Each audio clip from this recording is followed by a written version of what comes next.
Cirinya satu, sudah mencapai ilmu bumi, ilmu tanah, kemanapun pergi, kalian dirindukan kehadirannya. Satu pohon pun merindukan kehadiranmu. Satu rumput pun merindukan kehadiran.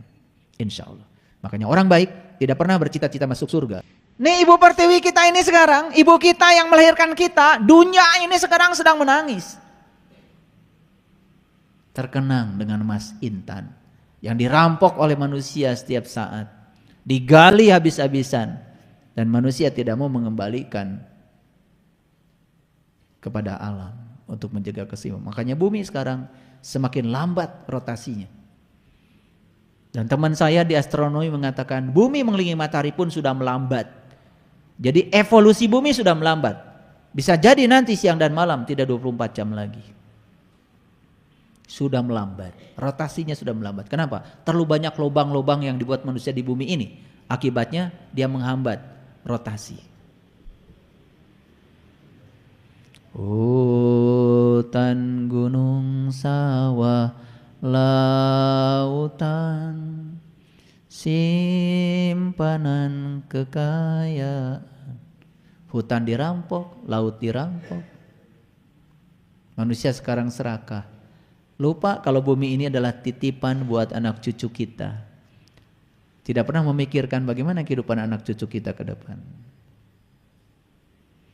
Kini ibu sedang lara, merintih dan berdoa. Tapi Ibu Pertiwi walaupun lara, dalam rintihannya dipenuhi doa. Luar biasa. Dirusak sama manusia. Tapi itulah lambang seorang ibu. Ibu disakiti anaknya, ibu dimarahi anaknya, jatuh air matanya, tetap kabudak manya. Itulah ibu. Waktu melahirkan anak, disakiti oleh anaknya. Didobrak rahimnya dengan kepala anak. Terpancar darah merah, darah putih. Hampir kehilangan nyawa. Begitu lahir ke dunia, dirangkul anak yang menyakitinya. Dipahami bahasanya. Dia jadi juru selamat bagi anak yang dilahirkannya. Makanya anak yang tidak bisa berterima kasih pada ibunya, tidak dapat berkah hidupnya. Semua tumbuhan hidup di bumi. Hewan, manusia memakan hasil tanaman yang tumbuh di bumi. Jadi apa maknanya ini? Apa maknanya badan semar warna hitam? Apa maknanya? Orang yang sudah mencapai sejatinya diri, banyak manfaatnya bagi orang lain. Tuh, membuat semua tanaman hidup, membuat semua pohon hidup, membuat semua hewan nyaman. Yuk, saya kasih tahu sama kalian. Apa ciri kalian sudah ma'rifat? Cirinya satu, sudah mencapai ilmu bumi, ilmu tanah, kemanapun pergi, kalian dirindukan kehadirannya. Satu pohon pun merindukan kehadiranmu. Satu rumput pun merindukan kehadiran. Insya Allah. Makanya orang baik tidak pernah bercita-cita masuk surga. Orang baik dimanapun dia tinggal, tempat itu jadi surga. Bahkan dia masuk neraka pun gak masalah. Karena neraka akan berubah menjadi surga dengan kehadiran orang baik. Jadi manusia yang sudah mencapai ilmu bumi, yang mampu memberi manfaat kepada tumbuhan, memberi manfaat kepada hewan, memberi manfaat kepada sesama manusia. Hidup harmonis beserta alam. Kasih sayang dan cintanya dipersembahkan untuk alam dan seisinya. Lihat orang-orang yang sudah mencapai kesadaran, gak mungkin merusak alam. Bahkan ketika dia datang ke alam, dia rawat itu alam, menyatu dengan alam. Nah yang kayak gini saya kira baru masih tersisa suku-suku pedalaman seperti yang kita saksikan saudara kita di Baduy, melestarikan bagaimana menghormati alam.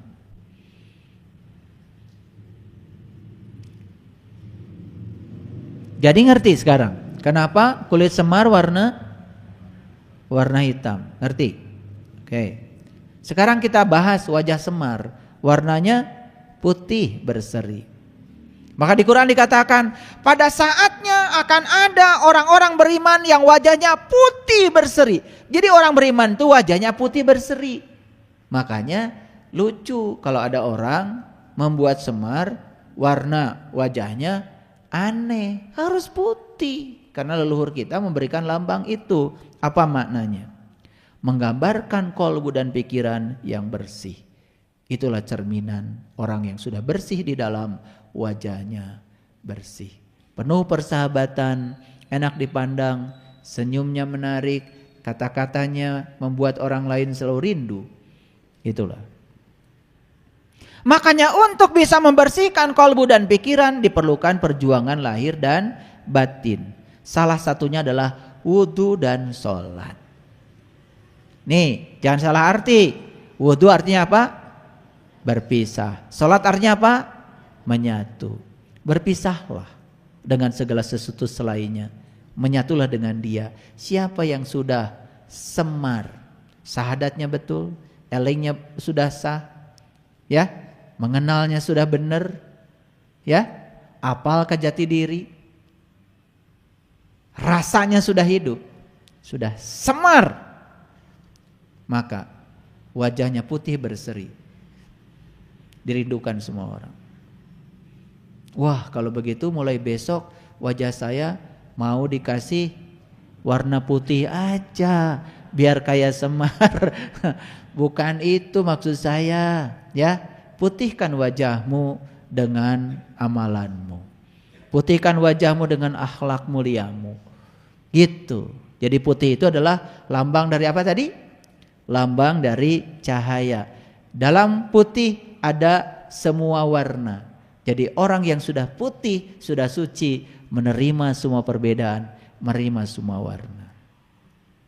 Jadi ya, wudu itu syariatnya membersihkan lahir dari kotoran najis, hakikatnya membersihkan batin. Perhatikan saya, karena tubuh kita tidak akan pernah bisa disucikan. Air kencing di dalam, kotoran juga di dalam. Betul? Sekarang mengerti? Wajah semar. Jadi kalau sudah wudu ya bukan sekedar syariat, wudu itu harus wudu hakikat. Makanya yang sudah ikut pelatihan sholat khusus sudah saya ajarkan. Wudu yang hakikat, wudu yang syariat. Sholat yang syariat, sholat yang hakikat. Yang sudah ikut pelatihan sholat khusus sudah diajarkan. Bahkan kemarin dari Malaysia ada sahabat kita sudah selesai ikut pelatihan sholat khusus. Wah, 1 rakaat saja saya sudah merasakan kehadirannya. Itu, makanya perlu ilmu itu. Ya. Nah, sehingga kalau kita sudah pikirannya bersih, sudah tidak kotor lagi, kita pun akan bersih dari segala macam penyakit. Pandangan mata kita, makanya kan wudu tuh sekitar sini. Coba lihat, wudu yang dibersihkan apa? Pertama tangan, tong cocorokot. Betul? Yang kedua yang dibersihkan apa? Mulut. Awas, awas kata-katamu. Yang ketiga dibersihkan hidung kan? Awas, awas penciuman. Berikutnya yang dibersihkan wajah kan? Di wajah apa? Ada mata, ada anggota yang lain. Betul? Berikutnya yang dibersihkan ini pikiran. Wamsahu birusikum. Sapu kepalamu. Disapu kepalanya. Disapu pikiran kotornya. Terakhir sini pendengarannya. Baru kaki. Hati-hati melangkah. Luar biasa. Itu filosofis wudu tuh dalam banget. Cuman saking seringnya wudu sampai gak sadar. Nah, maka dari wajahnya orang yang sudah selesai wudunya, sudah selesai sholatnya, terpancar sinar kebaikan, keramahan, ketenangan, kenyamanan yang dilambangkan dengan warna putih. Makanya di Quran dikatakan orang beriman itu wajahnya putih berseri. Loh, ada orang ngaku beriman wajahnya hitam legam. Gak apa-apa, baru ngaku kok. Betul? Gitu. Jadi itulah ya yang perlu diperhatikan. Baik, kita lihat sekarang jari tangannya. Ya. Jadi jari tangan semar itu tadi begini ya. Sudah jelas, saya sudah jelaskan, ya. Dan lurus, lurus, lurus, enggak bengkok. Lurus, ya. Itu artinya luruskan syahadatmu, luruskan elingmu, ya, luruskan ma'rifatmu, luruskan mengetahui jati dirimu, luruskan akhlakmu. Tuh, ya. Nah, jadi semar itu tidak pakai baju. Kenapa tidak pakai baju? Karena baju itu buatan siapa? Baju buatan siapa? Baju buatan manusia. Ya. Makanya semar tidak pakai baju. Hanya menggunakan baju buatan Tuhan, yaitu kulit. Nah, bajunya semar apa? 3 bajunya semar. 1 kesucian, 2 kehormatan, 3 kebaikan. Tidak menggunakan baju. Nah, itu bukan berarti kalian besok-besok pada nggak pakai baju karena ingin nyontoh semar, tetap pakai baju, ya. Tetapi itu kan simbolik. Maksudnya jangan terlalu mengagungkan baju ini. Kalau kalian kan sudah pakai baju kayak gini syar'i, merasa paling benar kan? Jangan mengagungkan bajumu. Karena baju yang sebenarnya adalah takwa. Maka di Quran dikatakan sebaik-baiknya baju adalah takwa. Makanya ada baju takwa kan? Itu ya. Baju takwa sudah ada di pasar baru sekarang. Ya. Jadi semar tidak pakai baju buatan manusia, tidak pakai baju buatan tangan manusia. Melepaskan semua baju itu. Apa artinya? Sudah melepaskan kesombongan, keangkuhan, amarah, iri, dengki, jahil. Itulah baju-baju manusia. Karena manusia banyak yang pakai baju topeng. Betul enggak? Betul apa tidak? Nah, jadi itulah artinya semar tidak menggunakan baju. Nah, cara berjalannya semar sudah saya jelaskan, ya. Nah, sekarang saya ingin menjelaskan sedikit, ya. Ini, baik, perhatikan. Ini asal usulnya. Jadi dalam seni wayang, mula pertama, ya, yang menjadi bapak ibu segala tokoh wayang itu ada 2. Satu Hyang Manikmaya disebut Batara Guru, yang kedua Hyang Ismaya. Hyang Ismaya disebut Semar. Jadi kalau begitu, ya, Hyang Manikmaya sang Batara Guru di mana adanya? Dalam ajaran Pikukuh Sunda, Batara Guru itu adalah simbol dari pineal gland. Jadi Batara Guru itu sebetulnya mata ketiga sang Manikmaya, pembimbing agung dalam diri. Nah, makanya karena semar itu lambang dari manusia sudah tahu jati dirinya, maka ya yang namanya Hyang Ismaya Semar itu di dalamnya ada Hyang Manikmaya dibimbing oleh sang Batara Guru. Jadi lahir batin sudah sempurna. Manikmaya dan Ismaya adalah putra Hyang Tunggal yang tidak diwujudkan, ya, dalam wayang. Pada mulanya kedua putra tersebut berupa cahaya yang terjadi secara bersamaan. Nah, inilah kalau kita pakai ilmu martabat 7 alam, sebenarnya akan kerabat nanti. Karena semua berasal dari alam awang uwung, alam kosong. Diciptakan pertama kali adalah johar awal yang disebut Nur Muhammad. Itulah yang disebut dengan alam wahdah dari alam ahadiyah. Gitu. Dijelaskan dengan 7 martabat alam, jelas jadinya semuanya. Jadi Manikmaya itu berupa cahaya kemilau dan Ismaya berupa cahaya kehitaman. Kedua cahaya itu melambangkan sifat manusia. Ya. Nah, serta dititahkan untuk tinggal di dunia guna mengasuh keturunan dewa yang berdarah Pandawa. Kemudian disebutlah namanya Semar. Jadi yang harus diasuh Semar itu adalah Pandawa. Siapa saja?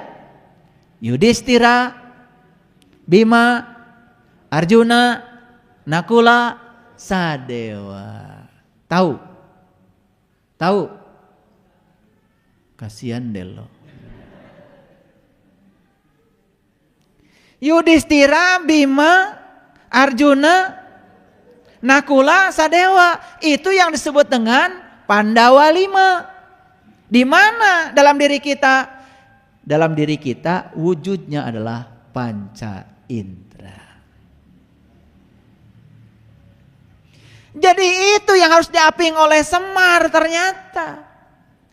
Makanya begitu Semar itu sudah tahu jati dirinya, ketika manusia sudah menjadi Semar, sudah syahadatnya benar, elingnya benar, Ma'rifatnya benar, apal jati dirinya benar, rasanya sudah benar, sudah bless Semar jadi manusia sejati, maka dia akan terang benderang sang manik mayanya. Batara gurunya hidup dalam dirinya. Nah, batara guru yang hidup dalam Ismaya ini, itu tugasnya adalah ngaping 5 Pandawa.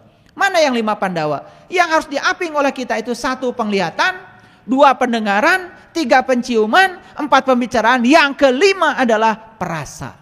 Disebut saja panca indera, itu yang disebut dengan Pandawa 5. Makanya musuhnya Pandawa adalah Kurawa.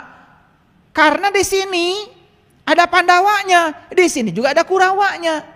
Di sini ada Pandawanya, ada Kurawanya juga. Di sini ada Pandawa, ada Kurawanya. Makanya setiap hari kita berperang terus. Disebut perang Baratayuda. Siapa yang akan menang? Pandawa, kalau diaping selalu oleh sang Batara Guru.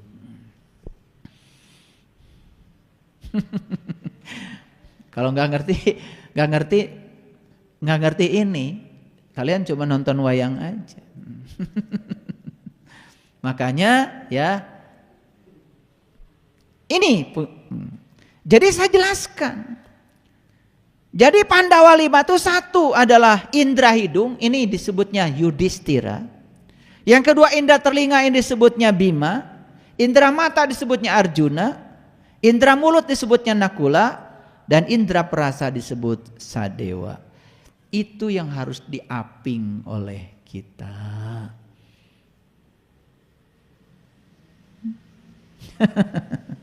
Hebat ya leluhur kita bikin simbolik.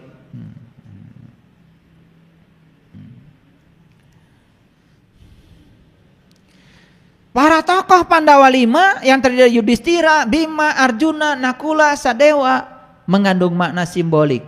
Perjuangan manusia kalau ingin mencapai kebahagiaan harus bisa mengendalikan kelima panca indera. Jangan sampai menempuh jalan yang salah. Demikianlah penjagaan Semar demi kesejahteraan para Pandawa 5. Yakni supaya mereka menjauhkan diri dari permusuhan dengan Kurawa. Jadi Pandawa di sini, Kurawa juga di sini. Jadi itulah yang di Quran dikatakan fa'alhamaha fujuraha wa taqwaha. Jadi fujur itu Kurawa, takwa itu adalah Pandawa. Makanya harus tahu takwa yang sebenarnya. Kalian tahu takwanya cuman yang selama ini dikatakan orang, gak jelas. Ya? Nah, lanjutkan sedikit lagi. Maka Pandawa 5 dan Kurawa pun tidak henti-hentinya berperang. Peperangan, ya, pada peperangan yang penghabisan, perang Batarayuda, dan pemenangnya adalah Pandawa. Saya berulang kali mengatakan, apa yang menyebabkan Pandawa menang berperang? Karena Pandawa dengan Kurawa sama-sama gurunya Krishna. Pandawa minta Krishnanya, Kurawa minta senjata dan tentaranya. Itulah kesalahan kita selama ini. Pada Tuhan kita minta rezekinya, minta ilmunya, minta kekuatannya. Orang yang cerdas pasti minta Tuhannya. Jadi siapa yang meminta Tuhannya, maka dia akan dapat semuanya. Laisa alaikum junahun antabtagu fadlan mirabbikum. Faiza afadtu min Arafah fazkurullah indal masyaril haram. Makanya siapa yang sudah masuk ke Arafah, maka dia bisa mengingat Allah indal masyaril haram, di aras yang suci. Di dia ingat teh, sanes di dia. Asik ya ngaji, udah hampir 2 jam. Cirinya 2 jam itu tenggorokan saya mulai ngasih aba-aba. Ya, gitu. Nah, jadi sedikit lagi.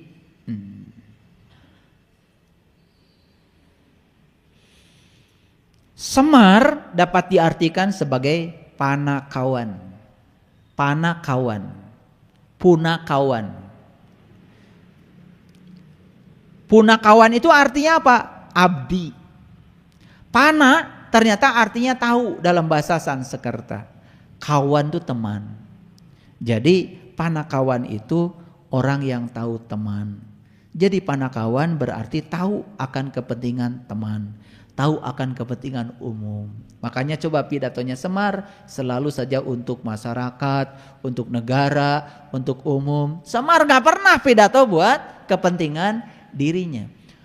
Makanya wejangan Semar kepada kelima putranya itu selalu tentang bagaimana cara membaktikan diri pada negara Astinapura itu. Hebat ya. Mau jadi Semar? Mau jadi Semar? Baru mau sekarang, kemarin-kemarin gak mau.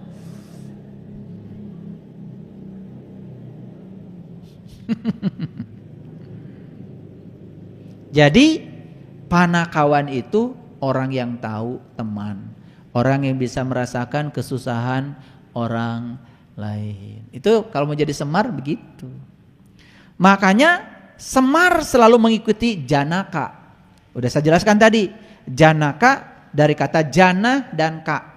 Makanya kan dikurangkan laka. Laka itu ka itu dalam bahasa Arab kamu. Jadi janaka artinya adalah janaka, jenaka, surgamu. Maka siapapun yang sudah menemukan diri sejatinya, maka dia akan bisa mengendalikan Pandawa 5 dalam dirinya. Hidupnya penuh dengan janaka, berselera humor. Nah, saya tahu kalian dulu sebelum ngaji dengan saya wajahnya seperti apa. Dan setelah ngaji dengan saya ajarkan joget, saya ajarkan nyanyi. Baru wajah-wajahnya pada keluar, endorfinnya keluar, dopaminnya keluar, serotoninnya keluar ya. Dulu ketika ketemu saya wajahnya adrenalin semua. Ya kalau adrenalin semua kan serem, betul nggak? Serem. Dulu saya kalau bicara sama kalian juga mikir-mikir dulu. Serem. Kalau bicara begini kesinggung nggak ya? Gitu. Karena yang menyeramkan itu ya memang harus hati-hati. Tapi sekarang setelah kita tahu, saling mengenal, sudah lumer, sudah semuanya, sudah cair. Kadang-kadang saya menasehati dengan cara bergurau, gak sakit hati. Malah sekarang pada seneng kalau diomelin. Kalau diomelin sama saya malah pada seneng, ketawa-ketawa aja. Mau yang tua, mau yang muda. Luar biasa. Hari ini kita dapat pelajaran. Pelajaran yang paling penting apa? Yang paling penting adalah berhenti pergi. Maka kita akan tiba. Ketika kita berhenti pergi, maka kita akan tiba. Sudah, hidup mengalir saja. Ikuti saja tarian semesta. Lambat tetapi bergerak lebih bagus daripada diam. Pada ruang dan waktunya kita akan mencapai. Jangan terbedaya oleh pikiran, karena pikiran itu selalu saja tergesa-gesa, selalu menarik kita ke depan. Nikmati hidup saat ini, di sini, sekarang. Shadaqallahul adzim, barakallahu li wa lakum. Assalamualaikum warahmatullahi wabarakatuh.